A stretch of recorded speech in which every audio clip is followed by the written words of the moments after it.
Sampai pada sesi terakhir, rakyat bersuara pada malam hari ini, saya ingin memulai dengan pertanyaan. Ini sekaligus closing statement ya. Ada kejanggalan tadi yang disampaikan bahwa ada, saya harus sampaikan di sini, ada, mohon maaf ya, sperma tadi yang disampaikan. Tapi kemudian tidak pernah dilakukan tes DNA milik siapa tersebut. Dan datang akibat apa? Akibat forceful atau konsensual? Akibat pemaksaan atau Konsensual. persetujuan. Ya, mau sama mau. Mau sama mau. Oke. Nanti kita akan, saya mungkin nanti akan minta Bung Reza untuk menjawab. Tapi nanti dulu. Saya ingin ke Bung Effendi Ghazali dulu untuk membuka closing statement ini. Silakan. Ya, saya kan lebih banyak mendengar ya, karena sekali lagi banyak bukti-bukti baru ya di acara ini. Kalaupun katakanlah ada semacam kepakaran, saya cuma ingin mengantar beberapa hal. Satu, ini mengutip apa yang ada di layarnya, kelihatan ada kata-kata kisah nyata ya. Rasa saya, maksud saya, pendapat saya lebih baik mungkin paling tinggi terinspirasi oleh gitu. Karena kalau disebut kisah nyata, konteksnya dalam ilmu komunikasi, bagian mana yang betul-betul adalah nyata gitu. Atau bagian mana yang dianggap sebagai kebenaran dari film ini gitu. Karena saya menonton film ini berusaha membuat jarak ya. Rasa-rasanya seperti kesaksian yang muncul viral dalam konteks kesurupan tersebut. Tapi apakah itu bisa menjadi bukti ya pengadilan yang sudah bertingkat kan, karena sudah ada di pengadilan negeri dan pengadilan tinggi. Itu yang pertama. Yang kedua, beberapa penggambaran, tentu saja sutradara, produser, penulis naskah mencoba juga membuat penggambaran. Ada satu hal yang menurut saya berbeda pada malam ini, yaitu antara geng motor yang di film itu sangat, Anda juga menyaksikan ya, agak kelihatannya Brutal. siap dari kelas tertentu gitu, bukan dari buruh. Sekali lagi saya tidak berbicara untuk semua yang lain ya, karena itu kan ada istilah matinya teks ya, ketika sesudah dilemparkan. Ini film ada gap antara film dengan kenyataan. Jauh. Enggak, saya mau mengatakan ini bukan dokudrama. Ya, jadi ini bukan dokumenter, tapi ini biar bagaimanapun pasti ada bagian-bagian, saya nggak menyebut fiksi, tapi bagaimana merepresentasikan mati-mati. Bagaimana menggambarkan apa yang ingin digambarkan oleh penulis naskah, produser maupun... Ya, tapi ini perlu disampaikan juga, ya. artinya Anda menyimpulkan, ini pribadi Anda, Ya. bahwa film yang sekarang beredar dengan kenyataan sesungguhnya itu berbeda jauh. Enggak, yang ingin saya katakan adalah saya sedang dalam proses mencerna apa yang diinginkan oleh pembuat film, produser, ataupun sutradaranya. Karena kalau dilihat dari sisi tertentu kan social justice activism. Ya, aktivisme keadilan sosial begitu ya. Tetapi yang menjadi menarik kalau dalam ilmu komunikasi kan harus terbagi dua. Satu, kita harus lebih memihak pada korban. Dan yang menjadi menarik, ini yang belum pernah Anda bayangkan, yang di sini korban ternyata bukan cuma Vina dan kekasihnya atau teman dekatnya, tetapi juga mereka yang merasa sudah menjadi tersangka atau terpidana tanpa pengadilan. Jadi kita memihak korban, jadinya ada dua korban nih. Nah, yang satu lagi yang dihindari itu jangan terjadi secondary victimization, atau artinya diadili kembali gitu. Nah, salah satu yang muncul ini saya sudah lihat itu ya di media sosial, ayahanda dari Eki ya, yang mengatakan bahwa dia juga sudah berusaha begitu ya, jadi mohon doa gitu. Nah, itu barangkali yang muncul sebagai seperti mengulang kembali kesedihan buat dirinya. Sementara bagi yang berapa tadi ini yang sudah terpidana ditambah dengan keluarga Vina, justru ini ingin diangkat untuk bisa mendapatkan jalan keluarnya. Yang paling terakhir saya ingin menggarisbawahi bahwa ini belum selesai. Jadi jangan sampai kita membahas sesuatu yang belum selesai ini, jangan-jangan kita seakan-akan membahas yang tidak jelas tanpa ujung yang jelas. Terutama karena di berbagai tempat, misalnya sekarang ya, sudah akan ada pengacara yang terkenal dan mahal ini untuk salah satu pihak.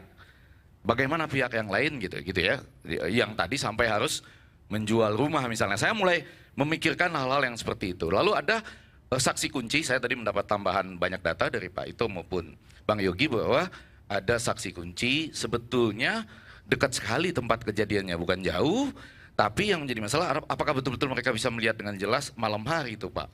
Ya kan? Nah, tapi memang dalam konteks pengadilan dia harus dilindungi sedemikian rupa. Saya sangat mencintai juga ya kepolisian, kejaksaan, dan kemudian kehakiman. Saya pernah jadi penasihat ahli di kepolisian, sekarang masih di kejaksaan. Saya rasa ujung acara kita pada malam ini adalah Aiman hadirkan kembali ketiga-tiganya yang kita ingin mendapatkan tadi ya, semacam eksaminasi. Cocok loh kalau minggu depan kepolisian, kejaksaan, kemudian dari komisi yudisial ya, komisi kejaksaan ya, dan kemudian mulai berbicara tentang bahwa ini dieksaminasi kembali misalnya dengan memperhitungkan hal-hal apa gitu, sehingga kita ada ujungnya. Kehadiran mereka saja tiga-tiganya itu, Aiman belum bikin award tertentu ya, yang sementara baru ada Hugeng Award ya. Saya setuju dengan Reza, kehadiran mereka bertiga saja untuk menjawab ini dengan eksaminasi publik yang baik sudah layak diberikan Hugeng Award pada tahun ini gitu ya. Karena sekali lagi kita tentu juga harus menjadi penonton yang bisa membedakan apakah ini betul-betul sebuah dokudrama ataukah sebuah kisah yang katakanlah terinspirasi dari sebuah kisah tentang Vina. Saya tidak berada di salah satu sisi, tapi apapun yang disampaikan tadi oleh Reza, kemudian Bang Yogi, serta bapak-bapak dan ibu yang ada di desa itu, dan Pak Ito, semuanya menjadi masuk di akal saya pada malam ini. Kecuali tadi, bahwa geng motornya itu di dalam penggambarannya terlihat sangat siap, sangat, betul ya Anda nonton ya, sangat siap dari kelas yang agak atas gitu ya, dan bukan wajah-wajah dari mereka yang bekerja sebagai kuli dan lain-lain gitu. Setuju ya? Anda yang sudah nonton ini ya? Ada 3 orang yang sudah nonton setuju dengan perbedaan itu. Itu saja Aiman ya. Terima kasih Bung Effendi Ghazali. Saya ke Bung Yogi dulu, silakan. Baik, terima kasih. Kami sebagai kuasa hukum dari 5 terpidana. Tadi yang saya wawancara ya. Oke. Sudah secara nyata mendengarkan penjelasan dari orang tuanya, apa yang dirasakan mereka, dan kami juga sudah berjuang di pengadilan, termasuk semua juga mempertanyakan bukti-bukti yang dihadirkan dalam persidangan, dikaitkan dengan hasil otopsi, termasuk juga dibandingkan dengan dakwaan jaksa, itu semua bertolak belakang. Sebagai contoh, bahwa dalam dakwaan jaksa itu ada tusukan. Dikaitkan seolah-olah ada samurai milik daripada Ripaldi yang disita dalam kasus tertentu. Tapi setelah gali mayat, bedah mayat, itu tidak ada. Hanya terdapat luka-luka lecet, luka-luka tumpul. Dan di bagian lehernya ini ada patahan. Tentu apabila kita ikatkan dengan kecelakaan lalu lintas di malam itu, yang bisa kita gambarkan, ada benturan antar sepeda motor di marka jalan permanen, dan ada sayatan daging daripada tubuh manusia di baut daripada lampu penerangan jalan, serta di aspal itu juga ada gesekan antara sepeda motor bagian stangnya dengan aspal. Itu tergambar ada kecelakaan lalu lintas. Yang berikutnya, kami berharap ya gentleman ini Rudiana untuk mengakhiri persoalan ini, sehingga kami nanti bisa mendapatkan satu keputusan. Bagaimana mengakhiri persoalan Pak? Anaknya meninggal. Begini. Anda nggak bisa mengatakan seperti itu. Saya jelaskan. Kami di dalam ruang persidangan sudah mengatakan belasungkawa atas meninggalnya kedua orang, baik anaknya Pak Rudiana maupun Vina. Tetapi jangan dikorbankan orang lain yang tidak ada hubungannya dengan meninggalnya mereka. Anda sampai saat ini masih meyakini bahwa itu bukan kekerasan, itu bukan perkosaan, tapi itu adalah kecelakaan tunggal. Betul. Dan sudah digambarkan tadi, jika ada sperma di dalam tubuh wanita, secara jelas, klien kami kan ada dalam penguasaan kepolisian. Tidak susah, kami juga tidak pernah ibaratnya menolak untuk dilakukan uji DNA terhadap sperma mereka bila itu dibutuhkan oleh kepolisian. Tidak pernah melarang. Artinya supaya membuat terang benderang itu sperma siapa. Yang berikutnya, kenapa CCTV yang menyorot jalan? Yang sederhana aja pihak kepolisian mengatakan sektor sana, ke resort sana. Kami nggak punya ahli. Ini kan terlampau dibuat-buat, terlampau naif. Seandainya bila mana pada saat itu ini semua diuji, selesai sudah. Oke, baik. Jadi 2 hal itu yang Anda menjadi pertanyaan Jadi kami Anda. berharap Ya. apa tadi yang disampaikan tentang eksaminasi itu sangat penting. Ya. supaya kajian terhadap kasus ini secara komprehensif bisa dilakukan dan ada harapan buat kami untuk membebaskan mereka melalui peninjauan kembali terhadap Baik, kasusnya. baik. Terima kasih. Terima kasih Pak. Jadi saya pinjam tadi dari Pak Yogi, ada dua hal. Yang pertama, sperma tidak dilakukan tes DNA. Yang kedua, soal CCTV tadi. Tadi CCTV sebenarnya sudah dijawab oleh, ya ada perbedaan antara tusukan samurai, kemudian setelah otopsi bukan tusukan tapi lecet atau benda tumpul. Silakan Pak Ito. Baik, mungkin kita semua kalau melihat tujuan hukum itu kan ingin mendapatkan kepastian, keadilan, dan kemanfaatan. Sekarang Polri sedang berproses untuk membuktikan profesionalismenya, kemudian juga nama baik dan kredibilitasnya melalui eksaminasi. Kemudian di sini tentunya saya berharap kita jangan berspekulasi dulu, apalagi menyangka orang yang mungkin tidak bisa dibuktikan terkait dengan kasus ini, karena ini kan ada konsekuensi hukum.